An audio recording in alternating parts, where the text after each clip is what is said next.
In 2025, Double Oak Essentials generated more than $3 million in revenue. Its founder, Sidney Bencriscotto, was essentially running the company alone. That sounds impossible, especially because he wasn't a manufacturer, he wasn't a retail expert, and before starting the business, he was working as an electrician while trying to make a music career happen. Then, in 2022, he got tired of the grind and started selling men's wallets, bags, and accessories. He didn't build a factory. He didn't hire a warehouse team. He didn't assemble a giant office full of employees. He built something much stranger, a company where most of the company wasn't actually his.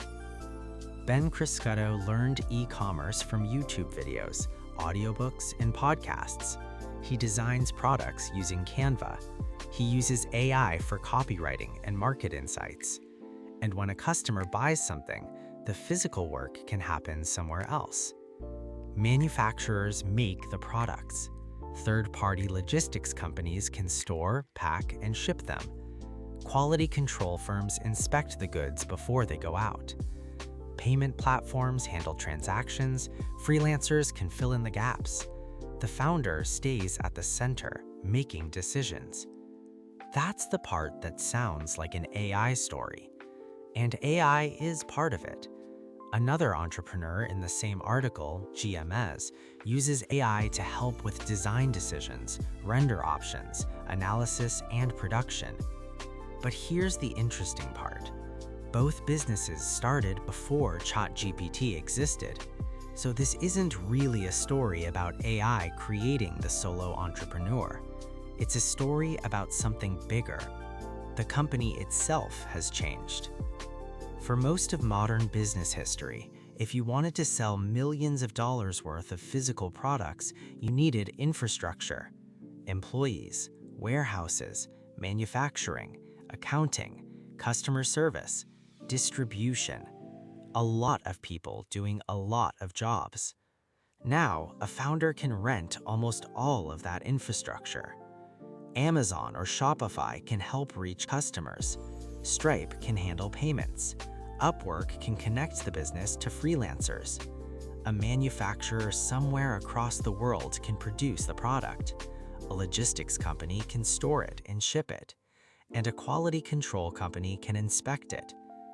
Bencriscotto even says inspectors check for scratches, loose threads, functionality, and apparently they smell the leather. Somewhere along the way, the business owner went from managing a company to managing a network. And that changes what being a founder means. The old version of entrepreneurship was often about building an organization, hire people, create departments, build systems, grow the headcount. The new version can look completely different.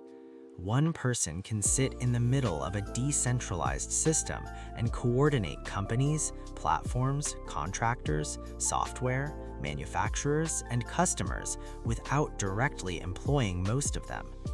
But there's a catch. Calling it a solo business can be misleading. Bencriscotto may have no large payroll, but he isn't operating alone. He's standing on top of an enormous invisible workforce. The manufacturer has workers. The logistics company has workers. The freelancer has workers or is one. The platforms have employees. The quality control company has inspectors. The business is small. The network behind it isn't. And that's what makes this trend more interesting than the usual one person makes millions headline. The real advantage isn't that one person can suddenly do everything. They can't. The advantage is that they no longer have to own everything required to do it. That distinction matters because it changes the risk. A traditional company might spend years building an organization before it can scale. A modern founder can assemble pieces of an organization only when they're needed. Need manufacturing? Rent it. Need design? Outsource it. Need distribution? Outsource it. Need software? Subscribe to it. Need expertise? Find someone who already has it. the founder's job becomes deciding what deserves their attention and what doesn't. And that may be the real reason businesses like Double Oak can reach millions in revenue with almost no employees. Not because entrepreneurship became easy, it didn't. Getting attention is still hard, selling products is still hard, making something people actually want is still hard. But the machinery around the entrepreneur has become dramatically more accessible. And there's a bigger question hiding underneath all of this. If companies can grow faster without adding many employees, what happens to the traditional idea that small businesses are supposed to create jobs? Right now, the numbers don't show an employment collapse. Inc. says the 2026 Inc. 5000 companies collectively employ more than 1.4 million people, 30% more than in 2016. But the direction raises a possibility. Maybe the future doesn't have fewer businesses, maybe it has more businesses with fewer people inside each one. More founders, more contractors, more software, more companies built around networks instead of payrolls, and fewer people whose job is simply to become employee number 47. Sidney Bencriscotto started with an electrician's job, a failed music career he was still chasing, and the thought that other people were building businesses and he could too. A few years later, he'd built a multi-million-dollar company. But he didn't build a bigger company. He built a smaller one that could reach much farther. And maybe that's the real shift.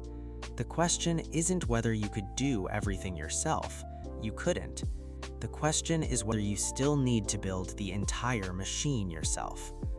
If the answer is no, what kind of business would you build if you stopped thinking about how many people you need and started thinking about how much of the world you can coordinate?